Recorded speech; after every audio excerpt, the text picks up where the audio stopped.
This is Central to NWA, a UCA podcast. I'm your host, Paul Gatling, and we are bringing the University of Central Arkansas to Northwest Arkansas. Each episode, we will talk with leaders, alumni, and innovators driving this region forward, people who are shaping industries and defining what is next for our state. Let's get started.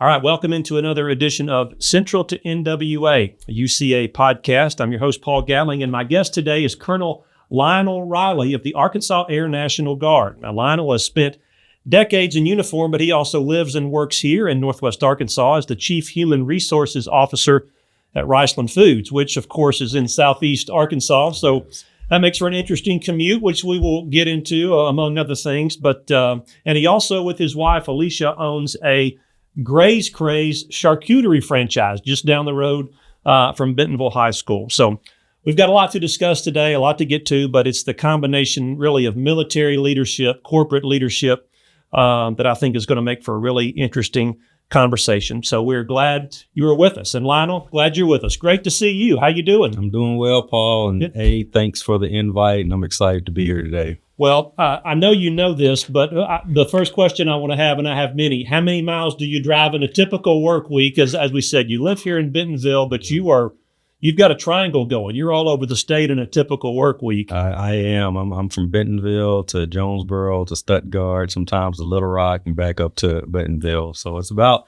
3,000 miles a month is what I'm averaging. Holy cow! Yes. Okay. All right. Well, I'm sure you've got the vehicle for the gas mileage and that, and you know all of the best places to stop on Interstate 40 here and down there. So you alluded to it. Just for listeners meeting you for the first time, give us your quick Bentonville backstory. You've lived here about 20 years, right? I have been here 20 years with my family. Great place to be. Originally born and raised in Fort Smith, brought up the Fort Smith education system, but been in Bentonville again 20 plus years, and landed here through another role, a small retailer. Some of your listeners may have heard of a small company called Walmart. Mm-hmm. So I spent 17 years at Walmart corporate.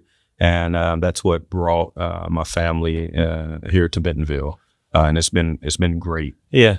So you qualify for a question I ask people who've been here for a certain age range, 20 years. I mean, what's the biggest shift you've seen in Bentonville from when you arrived to where we are now, and not even talking about where we're going to go in the next 20 years? Yeah, I hate to be Captain Obvious, but honestly, it's the growth and expansion. And just the diversity of opportunity here. But it's perfect though. I love it. I know it's one of the things that you look about as far as the change is with the growth and the diversity of opportunity. But things that stay the same though is really just the culture. Mm-hmm. The people here in Northwest Arkansas, they're all goal oriented. They put stake in building relationships. And so that's what I like. And the thing I also like is really not about how much has changed with the growth, but how much the area is being intentional on staying the same, keeping the same culture. So I really appreciate that aspect. Well, those are all things that are in your wheelhouse with your career, intentionality, culture, leadership, and the people. And we're going to get to all of those things, the military and the Riceland and the Graze Craze. But I want to start with something that's a little closer to home, and that is your UCA connection, right? You're a UCA alum, class of 1998, proud Northside High School graduate there in Fort Smith. So growing up there, what put UCA on your radar for the first time? I was a typical kid in Fort Smith. I didn't necessarily have the big dreams or saying, hey, I need to go to a big university.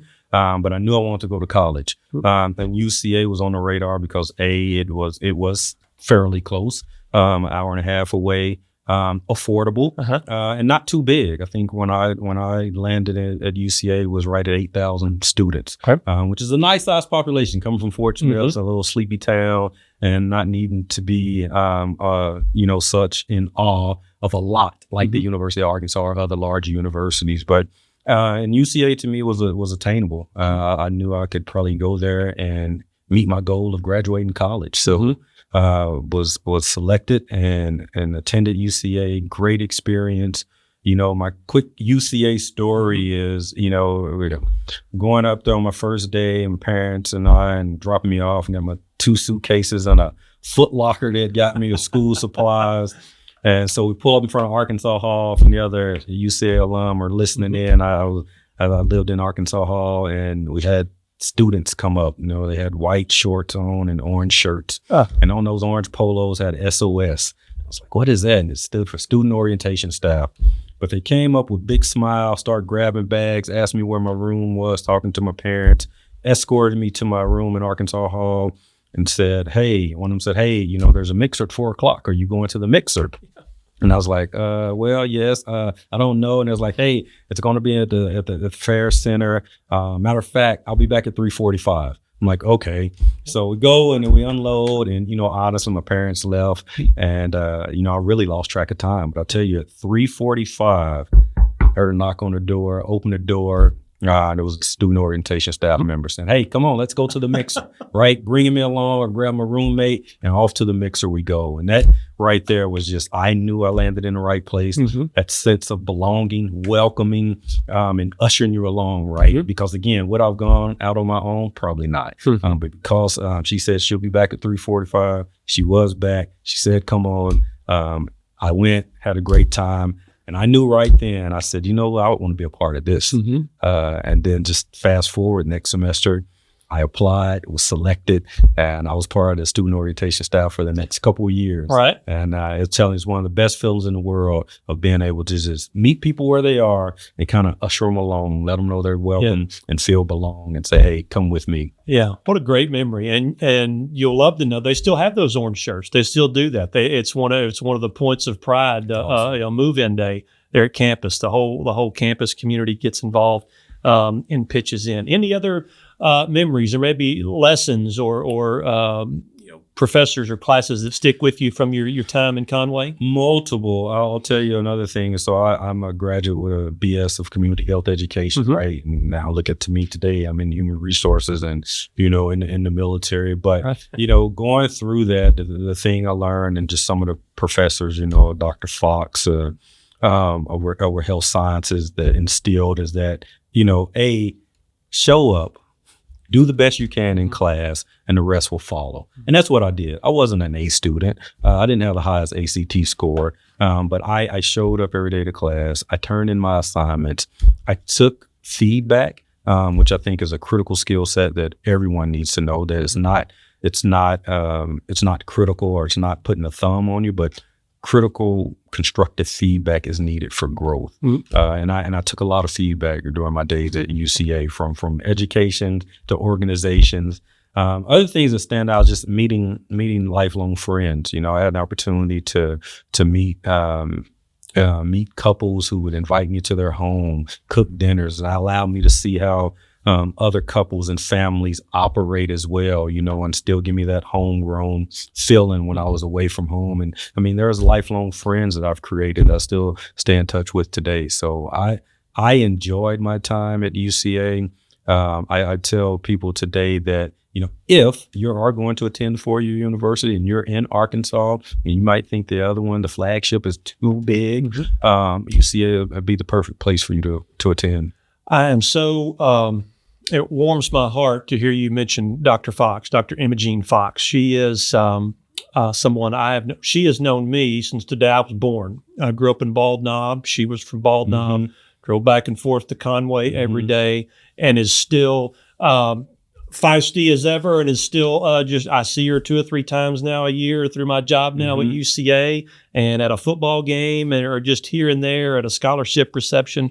That's wonderful that you still remember her and reference her all these years later, and the impact she had on you. The intentional effort to really have that one-on-one connection with students, right? Again, I was a number one of 8,000, but again, I felt like I was one of one as she was leading me through the health education system. Right. Great. That's great, Lionel. So as we mentioned kind of off camera, your career path does not really follow a straight line, right? It really goes from here to there in a lot of different places. And honestly, those are the great stories that I love to tell. So you enlisted in 1992, enlisted into the Army, right? What was the initial draw there?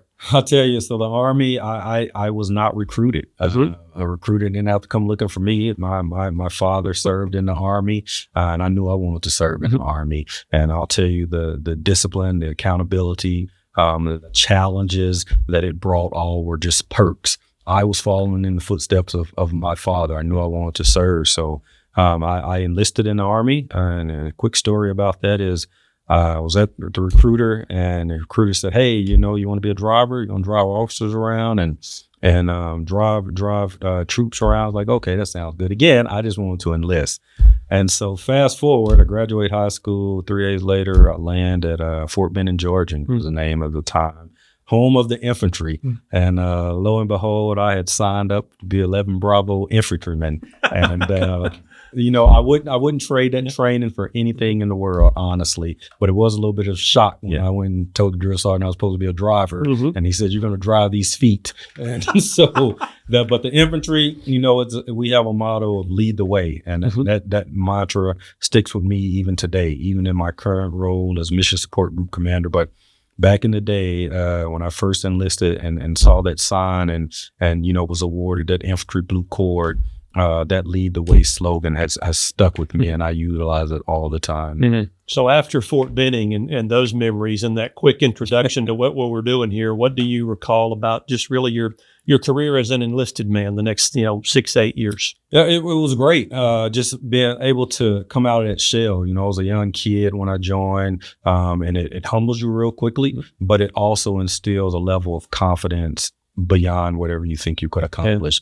Back in the day, I'll date myself, but I'm an 18-year-old kid and I'm driving a Bradley fighting vehicle. I'm at the controls driving and operating this, $10 million piece of machinery. And for that to even resonate, it's like, wow, I am doing it. I can do it. My battle buddies are telling me that I can do it. They're showing me that I can do it. And so again, I have the confidence and the discipline to operate that. And so I have numerous stories of that where I've just accomplished more than I ever thought I could throughout the military. I've had the opportunity to travel and deploy with the Army and Air Force and see the world. And it's just a priceless experience. Yeah, that's got to take whatever confidence you have to a different level, right? Whether you have high confidence already, getting to do those types of things has to have an immediate impact. So in 2000, you left the Army, right? And then you commissioned 2 or 3 years later into the Arkansas Air National Guard. Talk about that transition. I'm going to sound very hypocritical, but again, best decision of my life. Army training, wouldn't trade it for the world,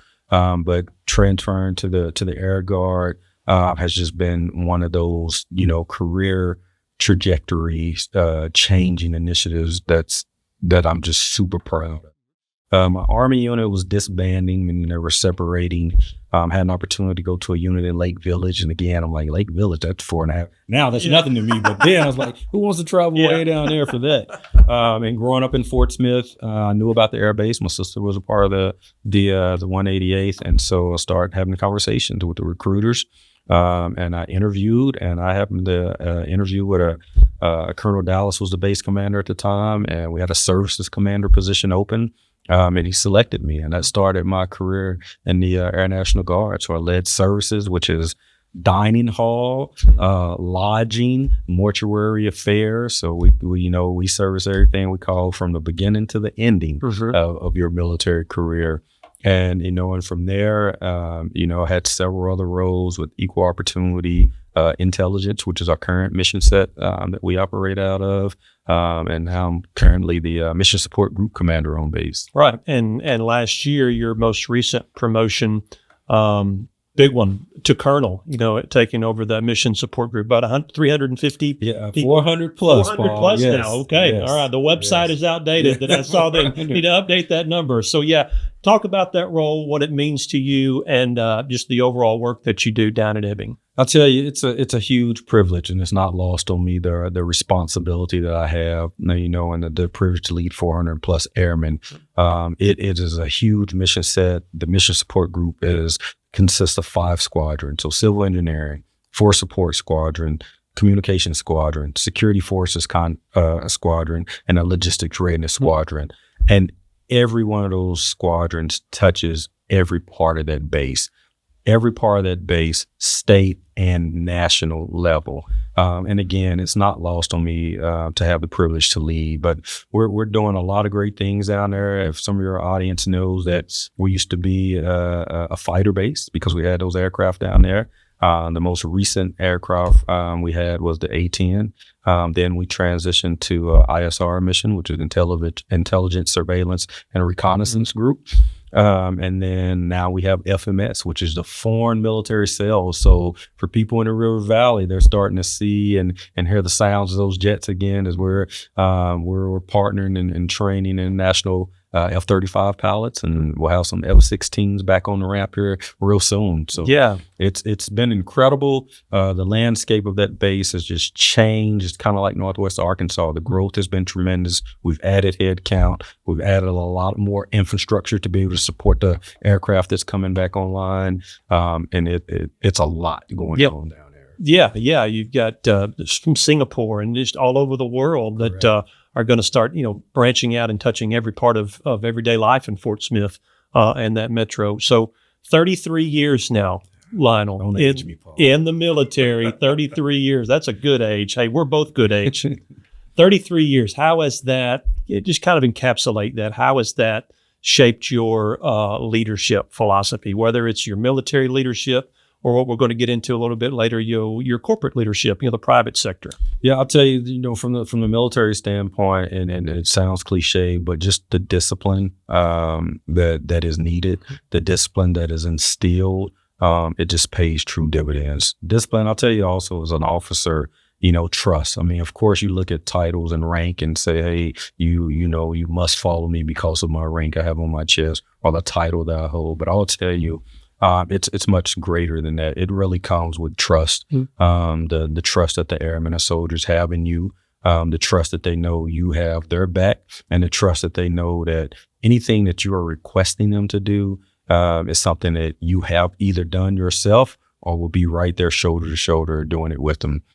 So trust has been really big, discipline, and then just also accountability, self-accountability to raise my hand when I make a mistake. To raise my hand when I may have misspoke, and just hold myself accountable, because I want my squadron leadership and my airmen to hold themselves accountable as well.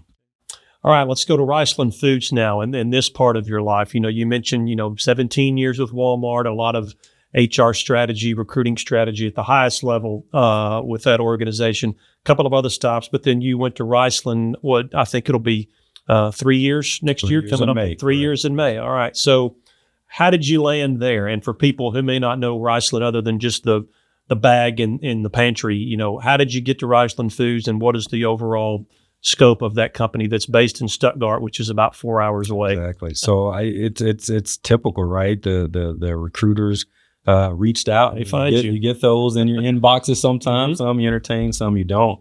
I entertained this one even before I knew it was Riceland, just because of the scope of the way the job was described. It was a CHRO opportunity. Prior to that, I was a vice president of people and culture, HR role as well, for a fintech company. But this opportunity was local, in-state Arkansas. And so I had those conversations, and those conversations advanced. The CEO at the time was looking for good HR support to help build out the structure and be more of a strategic partner. And so I accepted the challenge. HR to me is kind of agnostic, right? It doesn't matter what industry you're in, right? I've never farmed before. I've never been part of a co-op model.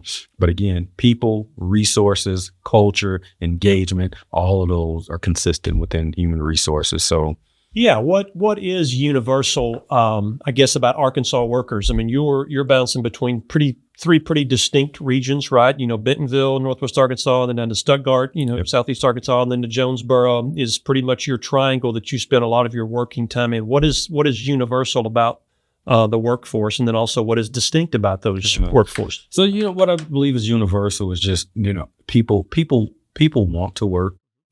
People want to traditionally do good and be good at their job. And then also people also want to be able to have a mission that resonates with them, the why behind it, more than the paycheck, right? And so for Riceland, again, our tagline is, we're feeding the world sustainably. So when you have people in those areas that support all those 5,500 farmers that make up our co-op, they know that those farmers are out working hard, bringing their rice, their soybeans to our plants to be milled, they know they're a part of it. And they know that, the key tagline, we talk about feed the world sustainably, but I want to foot stop the world. Not feed Arkansas, not feed the United States, but we're trying to feed the world sustainably. What they're doing, putting their hands on every day is going out to kids and families throughout the world. And it's an Arkansas product. Yeah, I'm glad you said that. The world, I mean, that's the bigger picture of Riceland, right? I mean, and I think most people who live here know, but then there are others who don't know, rice equals Arkansas and vice versa, always has been. So give me the scope of, the number of employees, just the footprint of your company, how your company touches different parts of the world every single day. Yeah, so we're made up of, like I said, the co-op is made up of about 5,500 farmers throughout Arkansas and the Boot Heel of Missouri. We probably run anywhere between 1,700 to 1,900 full-time employees. And it is located in Stuttgart, Jonesboro, Little Rock, and we have a dryer network throughout. We got about 16 plus dryers that host employees as well. So we're touching a lot in Arkansas. We're producing a lot of millions of bushels of rice coming through annually, and again from that. It's not just an Arkansas product. It's great to be an Arkansas product. But again, to be able to see that blue and white label on the shelf, or if you're out at one of your restaurants, you don't see it in the blue and white label, but it's probably about an 80% chance you're eating some Arkansas rice when you're eating rice out of the restaurant. From a purely HR perspective that you bring, what are the skills or the mindsets that you or that the company is finding most in demand as you grow and as you hire people and look at new college graduates? What are the skills that are in demand? Critical thinking. The jobs at Riceland, a lot of them are hard and they're manual, and you're in that mill, right? When it's cold, it's cold. When it's hot, it's hot. But there's a lot of automation that comes with it too. And so critical thinking is huge. Leadership at all levels. Leadership is not just based on a title or position, but we need people who can come in, who can think critically and also lead where they are in each and every position.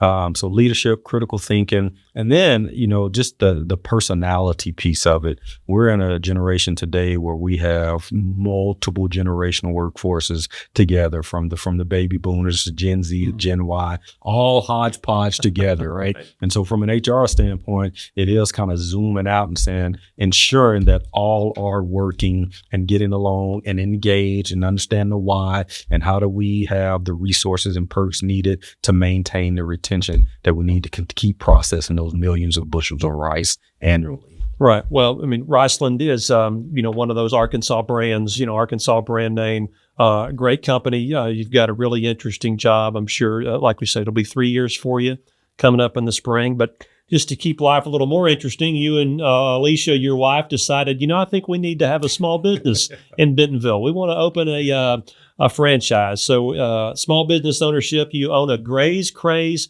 charcuterie franchise on Southeast J Street in Bentonville. Tell me how that came about and when that opened. It's kind of full circle.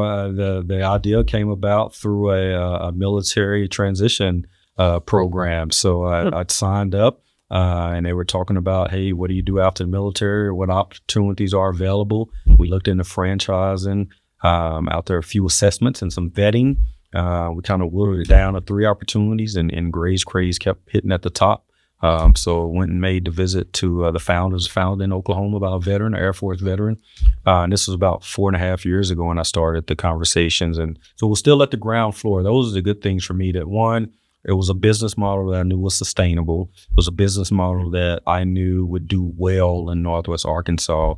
And then 3, it was brand new. So we're on the ground level. Now, fast forward to today, I think we just hit 100 stores. The franchise has hit 100 stores. So again, 2 years ago when we started, we were store number 38. Wow. So if you think about that growth, that's growth. And then even the projected growth over the next coming years, it's going to be booming. Yeah. But it's a labor of love. Yeah. I tell you, it's a labor of love. What's it like to start and operate a business as a husband and wife team? It will make you stronger. I know there's a lot of sayings out there they say about if a husband and wife can get through building a house together and canoeing together, they can get through anything. And I like to add the third thing is if they can start a business together and work together, they can get through everything. So, Right. It's been good. And, I'd be remiss if I wouldn't give a shout out to my wife, Alicia, who currently, as I sit here today talking to you, she's in that store right now. That's right. Meat, cutting cheese,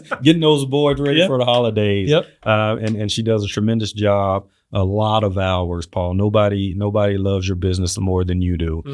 So you're everything from the janitor to the delivery driver to the dishwasher you're doing it all. It is a labor of love, but I will tell you, to be able to say that we own and operate a business in Bentonville, Arkansas, is priceless to me.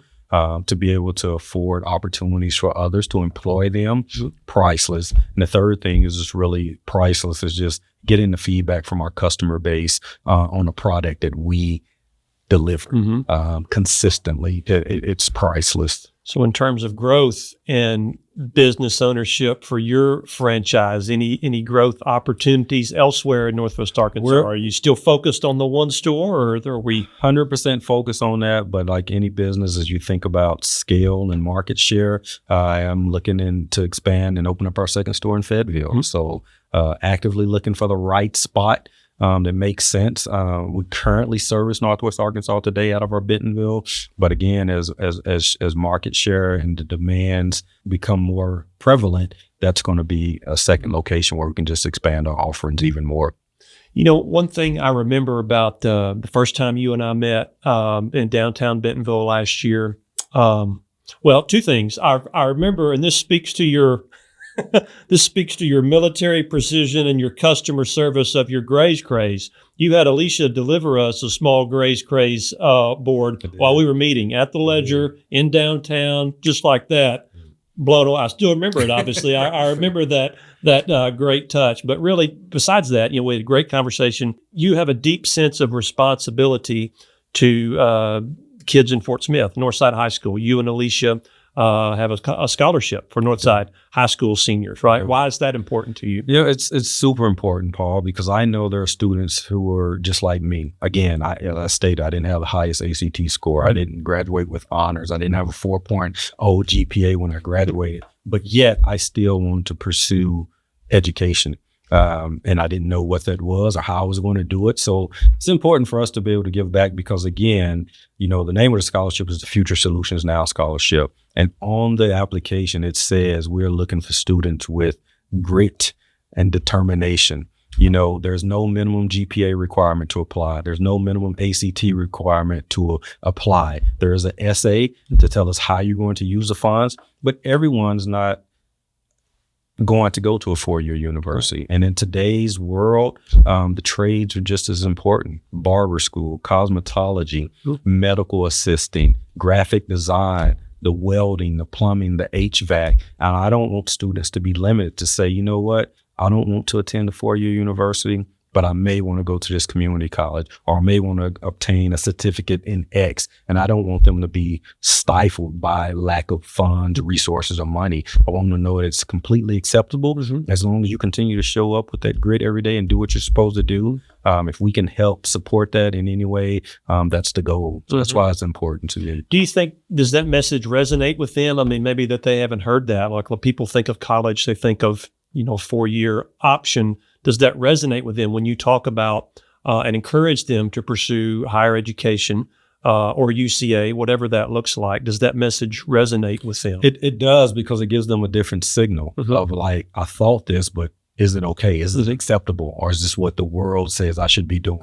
So it does resonate. And, for me, the challenge for me is how do I make it resonate to more, to the masses, to let them know, again, there is multiple opportunities out there for success. It's not, as you said, a straight line for a 4-year university all the time. However, that's fine too, right? And that's perfectly fine. And one of the things is we were, I know I was coming over here and prepping for this. I didn't want to make it too prescriptive and say, hey, this is for a 4-year university. But I am thinking now, my wife and I was talking the other day of, maybe adding another resource to say, hey, this is for UCA potential students now. So if you're going to University of Central Arkansas, love it. You have another path here to get some financial support. Well, I'm sure, I mean, some of those kids have probably asked you the question, where did you go to school? And you say University of Central Arkansas, and they say, oh, tell me about UCA. What do you tell them? Well, I tell them, it's, people talk about staying in your lane, and this is the lane for you. And UCA is a launch pad. It's not a specific lane. And I'm dating myself, but I had the best, 4.5, 5 years at the University of Central Arkansas.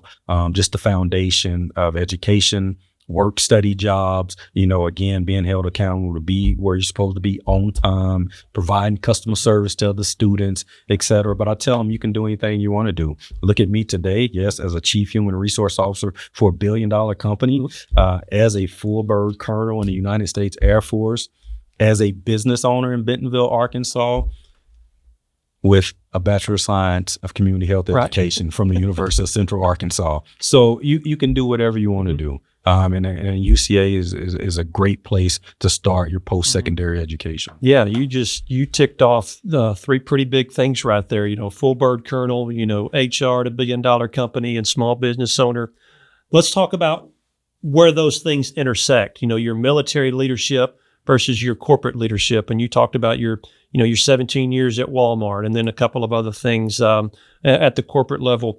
What leadership strategies or what leadership muscles translate through all of that, whether it's down at Ebbing or whether it's at Riceland Foods on Monday morning in the boardroom? What's the through line through all of those? For me, it's execution. You're going to be assigned multiple tasks, no matter what role you're going to be in. And if you're assigned those tasks and you don't execute, then you're going to fail. A high level of execution is one. Discipline. Again, it sounds cliche and it can be overused a lot, but the discipline to prep and be prepared, the discipline to be where you're supposed to be on time, the discipline to lead others effectively and manage the resources that you have. So for me, it's discipline that just translates all areas, whether it's military, civilian, personal, etc. So what then, on the flip side, what does not translate? What requires you to maybe shift gears from, this setting to the other setting? Well, I'll tell you, in the military, again, by achieving the rank of colonel, there are some things that get done just because and say get You're it the done. colonel. And that doesn't necessarily translate all the time into civilian life. Right. Honestly, I don't abuse that power by any means, but sometimes I do have to shift. I do have to have a little bit more patience in the communication and explaining the why and providing a little bit more roadway on some deadlines, right? Because again, the civilian makeup, you're there for your job. There are people who have a lot of responsibilities. You still have your families and all those other things that you're responsible for. And you only have a certain finite amount. I don't have a finite amount of time, right? You have to get things accomplished. But that's one where I kind of sometimes have to step back, take the ego off my chest, sit back, be a little bit more collaborative, and talk about those deadlines in a little bit more open setting. Yeah. What is the biggest misconception about the Guard or just about the modern military right now? I'll tell you, the Guard, the old saying, update myself again, but it's, hey, 1 weekend a month, 2 weeks in the summer. That's all we require. Right. Come on, you can do it. I'll tell you, that's not so much true. It's a lot. Right. It's more than that 1 weekend a month, 2 weeks in the summer. Even though for anyone that's thinking about joining, yes, that is 90% of the time of your commitment. But honestly, the higher you go and the more responsibility you have, there's no way you can do it 1 weekend a month, 2 weeks in the summer. But I would say that's the biggest myth. And then also too is that you can't be a full-time member in the Guard. The Guard, there are so many ways and opportunities for you to flourish within the Guard. You can be the traditional Guard where it is the 1 weekend a month, 2 weeks in the summer. You can be a federal technician. You can go AGR or Active Guard Reserve. So there are multiple pathways for you to serve depending on your time. If I had more time, the Guard would eat up more time. There's only a certain amount of time that I have. You don't have more time. I know that. Yeah. Well, I'm glad you said that too. The time. So your travel schedule and your week to week and your day to day, really fascinates me. The travel itinerary. I think you told me you leave Bentonville at 5 a.m. every Monday, and you're bound for Stuttgart, and then on Tuesday it's up to Jonesboro for the Riceland operations there, and then I think you point back towards Northwest Arkansas Wednesday or Thursday. Correct. So just how do you manage the not just the time, but how do you manage just the mental and physical side of your schedule week to week? It does go back a lot to that military training, mm-hmm. again, with just discipline. I've always had been fortunate enough to be able to get up early, mm-hmm. And not necessarily need an alarm. So that's been instilled in me since I was 17 years old. So that's natural for me. And then the second is just planning and prep. Prepping the calendar, looking at the week ahead, what deliverables do I have, where do I need to go? I do get a lot of windshield time, and I'll tell you, so take a lot of phone calls from multiple entities in the truck while I'm driving, to maximize that time.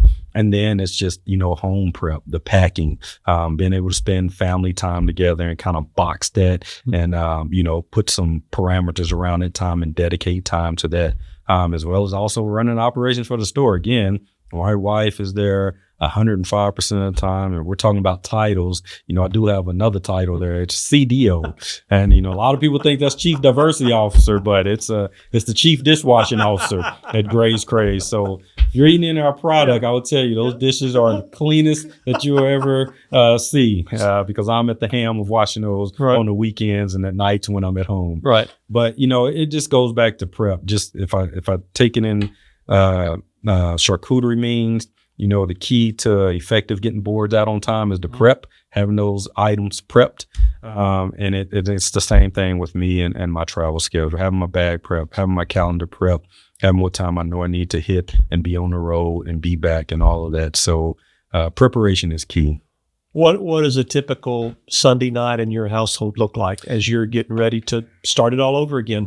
Right. Well, in this season, it is busy at the store. I'll tell you, it's a double-edged sword. You want the business, and then sometimes you're like, geez whiz, can you slow down? But next month we'll be crying for the business, so I'll take this where it is. But usually it is spending time with family, and it also is getting that bag packed for the week. Make sure I have everything I need for what is scheduled and also what could be scheduled. Mm-hmm. And that's also keeping, a military uniform in my truck too. You never know at what point I may be able to have to stop in to be seen, or maybe I can make a meeting on base in person that normally I couldn't if I'm in transit. Mm-hmm. So it's just about being prepped, really looking at that calendar and the way ahead where I can be ready, as prepared as can be. Prepared, and efficiency and discipline, all things you're familiar with on multiple fronts. Well, let's talk about some Arkansas workforce issues and then kind of UCA's role in those things. So where do you see, kind of a two-part question, I guess.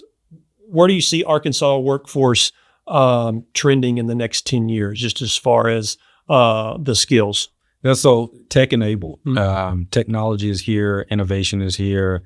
If you don't have the aptitude for that, be careful, because you may get left behind. Now, I don't say that as a scare tactic for those who are, a little bit skeptical of AI or innovation, but technology is key. We run a manual process at Riceland, but we're highly efficient, and we are also operationalizing that with innovation. Same thing with the military. Gone with the days of the old, get your rucksack and it has everything in. I mean, we laptop enabled, phone enabled, computer enabled, communication, satellite, all of that is very pertinent for those planes to fly, for our mission in the intel to continue to be successful. Technology is at the forefront of all of it. Yeah. So then what the second part of my question is, what is pertinent for higher education as a whole, and then specifically the University of Central Arkansas? What is pertinent? What's a pertinent reaction to that? What should they be doing between the instructors and our students to prepare the workforce for those things that you just described the next 10 years or so? Innovation and technology, again, every part of a course study has to have, I think, a AI element to it. Again, not for that to be utilized as scary or invasive, but to embrace it, because it's faster. B, a lot of it is accurate. And then C, our competitors are doing it and utilizing it and mastering it right now. So for us to remain that competitive advantage, we have to embrace the use of technology and innovation today. And I'll tell you, on the softer side of that, skill set is, again, just leadership ability and communication is important. You know, I talked about, we're in a tech world today, and young kids today, I can say that they're in their phone, they're talking. You know, when they put that phone down and say, hey, now we have to have a face-to-face conversation. Let's talk about that. Can you communicate and effectively articulate your goals or what needs to happen next? So communication is key. And then again, just leading where you are, not waiting for someone to necessarily handhold you and walk you through A, B, and C, but being able to be proactive and take on immediate leadership opportunities. What is the best way a student can improve their leadership aptitude? It may be just as simple as what you just said, putting your phone down for 5 minutes or 30 minutes or whatever. What's the most important thing, or how can a student, let's say a sophomore, finding their footing in college, how can they improve their aptitude on becoming a better leader?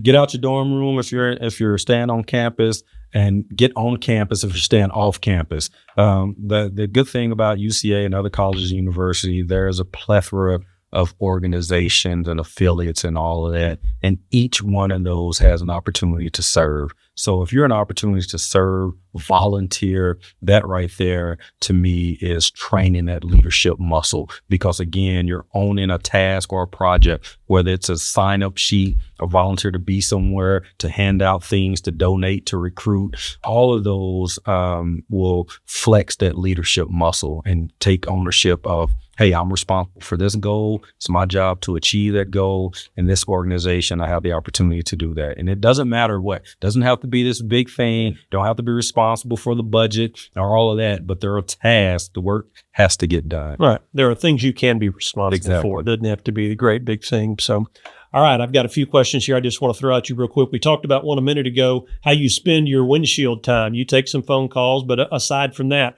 do you listen to podcasts or do you listen to music? Well, let me tell you, here's the honest truth. 90% of the time, the radio's off. Okay. But I'll tell you, the 10% of the time, I'm listening to Central to Northwest Arkansas. Oh, there you go. There you go, Lionel. I love it. What's the best road trip snack on Interstate 40? Where's a place you stop at? I'm gassed up and I'm rolling. I don't stop until I get to my destination. Okay. And I have me a chocolate peanut butter protein bar and a Jack Link's turkey sack. That should get you all the way to Stuttgart. That gets me there. Hardest, most challenging part of running a charcuterie business? Oh my goodness.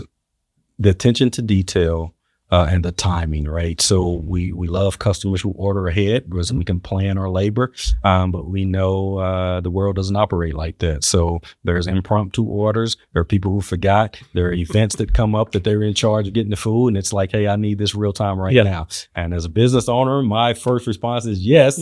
My wife's is like, what are we doing? Do we have time? But it's really just being able to stage and plan out the labor for the orders. What's the best part of running that business? Feedback. The best thing about being a local business owner is, it's customers, but our customers, we literally know. They're our neighbors. And to be able to get that feedback about our board presentation for maybe it's a celebration of life, maybe it's a birthday, maybe it's a baby shower, maybe it's a family homecoming, but to get that feedback about how beautiful, how fresh, how the board was presented, it's a wow factor and a centerpiece. That's the most reward. What is a book about leadership or a leadership lesson that you're constantly going back to, constantly in your head, constantly guiding you? Atomic Habits is one. It keeps you ingrained on how small, repeatable habits leads to big success. Another one from a military standpoint is just Make Your Bed by Admiral William McRaven. Again, it just talks about mental toughness, grit, determination, and for all those skills that you need innately, and also that you need to be aware of, that you'll have opportunities that every day is not going to be easy. You're going to get knocked down, but get back up and fight and continue on. Yeah. So we're gonna close this out here. I want to find out what's next for all of your big three things for your Riceland, for your family, And for your military career, I want to start first with Riceland. What's next for Riceland Foods? And you would say it'd be 3 years in May that you've been there? 3 years in May, yep. Riceland for me next is just, we want to continue to be able to feed the world sustainably. We want to be able to be good partners with our farmers and let them know that we are maximizing their yield of that rice that they're entrusting us with for the world.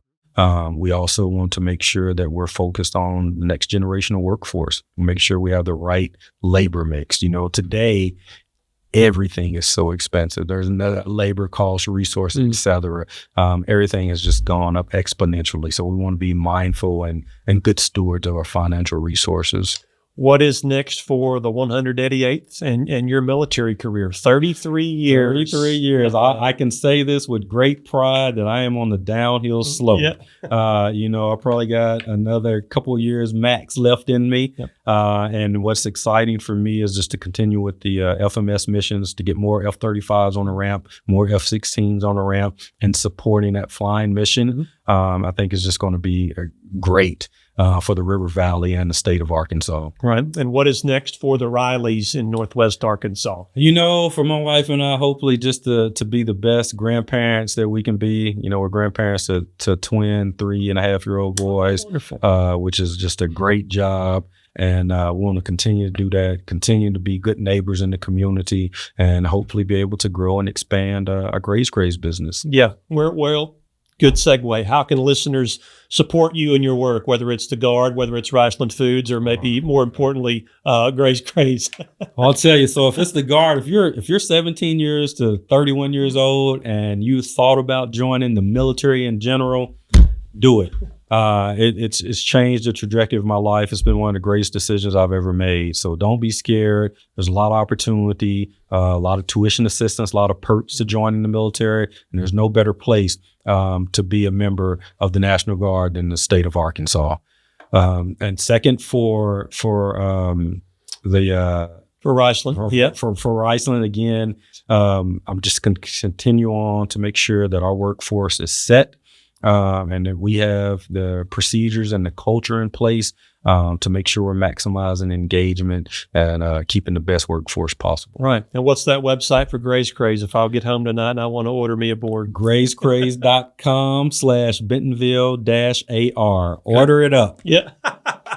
Oh, great stuff. Lionel, great to visit with you. It's great to know you, and it's great to have you as an ally and an alumni of the University of Central Arkansas. So continued success to you in all of your endeavors. Thank you, Paul. I really appreciate it. All right. Very good. And that'll do it for this edition of Central to NWA, a UCA podcast. Until next time, go Bears. That's it for this episode of Central to NWA, a UCA podcast. I'm Paul Gatling, Senior Director of Northwest Arkansas Engagement for the University of Central Arkansas. Be sure to subscribe to the show and follow UCA on all the appropriate social media. I'll see you next time on Central to NWA.